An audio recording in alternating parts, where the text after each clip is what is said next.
I said the relationship between Iran and India is very, very strong, and I don't know anything about this event which you mentioned, and we hope that it will be okay and it will solve. Sir, one side that Trump is saying about the ceasefire, another side the attacks are going on. What are you going to say about this? Yes, this depends on the other side. We don't want to get the war. We don't want to get a crisis in the region. We want peace, and we hope that in the other side also will follow the peace and we get peaceful area.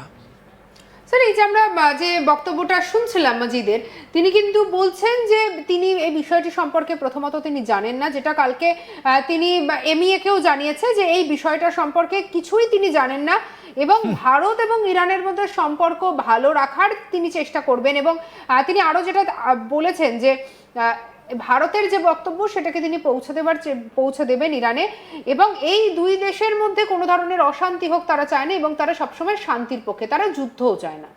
কি বলবেন? ভারতের ইতিহাস আছে, আমরা কোনোদিন আক্রান্ত নয়, আমরা কোনো দেশের উপরে হামলা চালাইনি, এটা আমাদের ইতিহাস আছে। আমাদেরকে ভেঙে ভেঙে টুকরো টুকরো করে অনেকগুলো কান্ট্রি, নতুন নতুন কান্ট্রি তৈরি করা হলো, আমরা কোনোদিন কিছু বলিনি। এই ইরান পর্যন্ত আমাদের দেশ ছিল, এটা আমাদের দেশ ছিল। আফগানিস্তান, পাকিস্তান, বাংলাদেশ, এই যে বলছেন ইনি, যে বলছেন আমি কিছু জানি না, তাহলে আপনি মিডিয়াতে কি আসেন, কি পাঠাবেন? আপনি গুলি চলে গেল, আপনি তো গুলি মারলেন আমাদের জাহাজে, আমাদের পতাকার উপর আপনি গুলি চালালেন, এটা লজ্জার বিষয় আছে। আপনি কিছু বলছেন, আপনার দেশ কিছু বলছে, আইআরজিসি কিছু করছে, এটা লজ্জার বিষয়। আমরা এটা পছন্দ করি না। This is not acceptable, this is not. তাই জন্য আপনার লোককে, ইরানিয়ান লোককে আমরা ডেকেছি, আমরাই তো পয়সা দিয়েছি আপনাকে। আমাদের লোক আবেগে আপনাদের সঙ্গে ছিল, কিন্তু গতকাল ঘটনার পর আপনাদের সঙ্গে নেই। আমরা, আপনার যুদ্ধ আছে ইরান ইসরায়েলের সঙ্গে, আপনার যুদ্ধ আছে আমেরিকার সঙ্গে, আমরা কোথায় ইনভলভ আছি? আপনারা ওয়েপন সিস্টেম কিনছেন চায়নার সঙ্গে, আপনি রাশিয়ার সঙ্গে আছেন, আপনি নর্থ কোরিয়ার সঙ্গে আছেন, আমরা তো নেই ওখানে। আপনি পাকিস্তানে ফিল্ড মার্শাল মুনির আপনাদের বাড়িতে, আপনাদের এতে যাচ্ছেন, আমরা তো নেই ওখানে। আমরা তো বলছিও না কি আমি আপনার ব্লকেডে থাকবো বা আপনার আগেনস্টে আমরা কিছু কাজ করব। এরকম কোনো ইন্ডিয়ার কোনো অপশন নেই, কোনো ছিল না। ইরানের কাছে আমরা নিউট্রাল ছিলাম, আমরা আপনাদের হয়ে আমরা যুদ্ধ করব না। আমরা ডক্টর পাঠাবো, আমরা আপনার মেডিসিন দেব হিউম্যানিটেরিয়ান গ্রাউন্ডে, কিন্তু এখন আমি বলবো এটাও আমাদেরকে কনসিডার করতে হবে।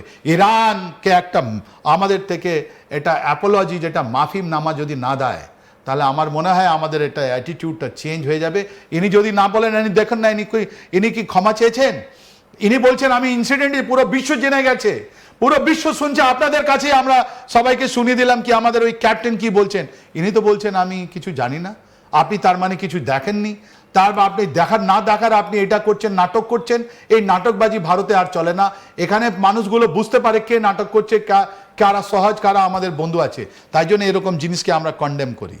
আপনাকে ক্ষমা চাওয়ার উচিত ছিল, এটা ক্ষমা চাই আমরা, এটা ভুল করে হলো, বা আইআরজিসির লোকাল কমান্ডার আমাদের আইআরজিসির মধ্যে ফাড় এসে গেছে, তাই জন্য ওরা এরকম করেছে।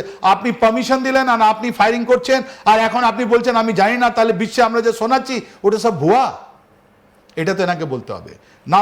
এই যে আপনাকে বললাম, আপনি যদি সোয়াট অ্যানালিসিস করে আপনি যদি দেখেন চায়না ফ্যাক্টর আর আমেরিকান ফ্যাক্টর, ওর মধ্যে আমরা কোথায় আছি? আমরা তো নেই ওর মধ্যে। এই যে ট্রাম্প আছেন, বারবার এসে যিনি মিডিয়াতে কথা বলছেন, এই জিনিসটাকে ধোলা করে দিয়েছেন। 17 তারিখে ওনার টুইটগুলো দেখুন, কখনো বলছেন বাহ কত সুন্দর তুমি লেবনান আমরা করেছি, এটা লেবনানের সঙ্গে আমাদের কোনো আতাত নেই, ওর মধ্যে আমাদের কোনো কিছু নেই। যা হোক, আমি লেবনানকে অল দি বেস্ট বলি, তুমি খুলে দিয়েছো, খুব ভালো। ইনি জিকে ইনি টুইট করেছেন, বলছেন দেখো তুমি নেক্সট উইক যখন তোমার সঙ্গে দেখা হবে, হরমুজ খোলা আছে, তোমাদের ব্যাপারগুলো বাড়ছে। আর তারপরই আমাদের সঙ্গে এটা, তারপর সঙ্গে সঙ্গে আইআরজিসি বলছে না তোমরা যে ব্লকেট করছো যদি তোমরা না সরাও আমরা এটা মানছি না। তার মানে কি হলো? তার মানে হলো এই যে যুদ্ধটা যা চলছে, এটা সিজ ফায়ার যেটা চলছে, আপনারাও বলেছিলেন বুধবারে কি হবে বা মঙ্গলবারে কি হবে, এরকম আপনারাও 72 আওয়াজ দিচ্ছেন, এরকম এই নাটকটা চলবে। এই আমেরিকা এটা নাটক করছে। ট্রাম্প উনি একটা বিজনেসম্যান, উনি নাটক করছেন, উনি চান না যে হরমুজটা খোলা যায়। এর মধ্যে লাভ আছে আপনার আমেরিকার। নাম্বার 1, যতগুলো আপনার পেট্রোলে যেটা ব্যবসায় আছে উনি নিজের দিকে নিয়ে যেতে চাইছেন। তার মানে ভেনেজুয়েলার অয়েল, তার মানে ওনার নিজের অয়েল, ওনার নিজের গ্যাস, ওনার এলপিজি, সিএনজি সব আমার থেকে কিনে নাও, দ্যাট ইজ পয়েন্ট 1। পয়েন্ট 2, তার মানে কি হলো ওনার ডলারটা রয়ে গেল সার্কুলেশনে। নাম্বার 3, পুরো বিশ্ব যদি ওদিকে তাকায় তাহলে আমেরিকা যে economy which was A dyeing economy উনি ওটা রিভাইভ করছেন। নম্বর 4, ওনার যে মিলিটারি পাওয়ার ছিল ওটা খান খান হয়ে গেছে। ওনার F-15 বলুন, ওরা C-130 বলুন, ওনার MQ-9 বলুন, কতগুলো লস হয়েছে উনি নিজে জানেন। ওরা এই টাইমটা নিচে ইসরায়েল অ্যান্ড আমেরিকা এটা বোঝার চেষ্টা করেছে যে চাইনিজ যেটা সিস্টেমগুলো আছে যেটা ইরান ইস্তেমাল করলো ওর কাউন্টার মেজার কী আছে, কিছুদিনের মধ্যে এটা বেরোবে।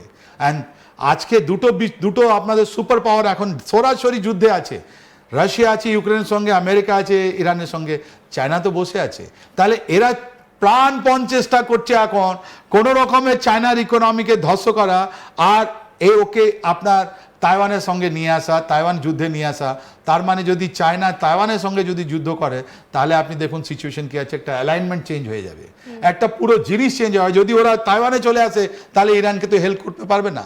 যখন ইরানকে হেল্প করতে পারবে না, ইন্টারনাল কন্ট্রাডিকশন যেটা আছে এটাই আপনার 17 তারিখে বোঝা গেল কি ইনারের মধ্যে ফাড় হয়ে গেছে, জায়গায় জায়গায় লোক নিজে নিজে একটা হয়ে গেছে।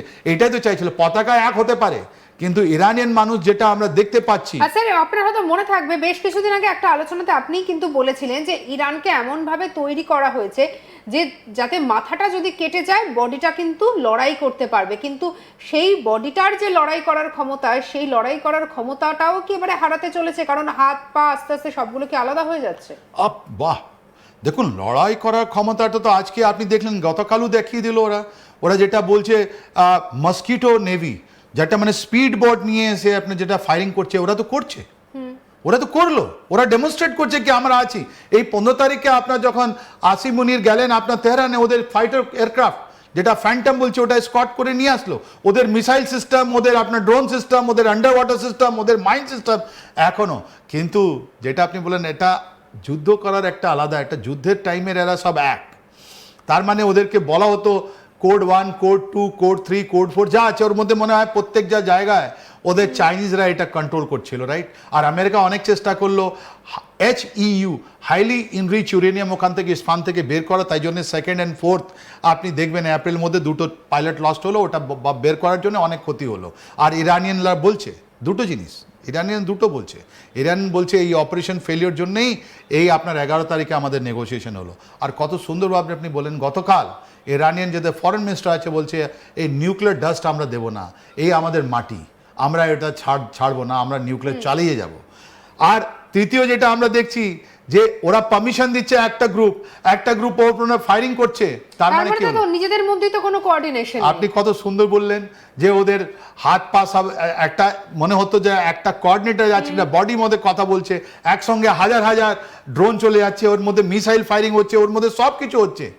ওটা আর কোঅর্ডিনেশনটা মনে হয় এই যখন সরিয়ে দেওয়া হয়েছে আপনার যুদ্ধের যেটা সিজ ফায়ার করা হয়েছে ওর মধ্যে যে 30 জন 31 জন 32 জন যা মাজিদ খামেনি ছেলে যিনি আছেন উনি এখন কন্ট্রোলে আছেন, উনি এখন কমিউনিকেট করতে পারছেন। ওনার ভয় আছে কি এই যে আসিম মুনির এসছেন ওনা কোনো আমাদের লোকেশন জানলে ইসরায়েল মেরে দেবে।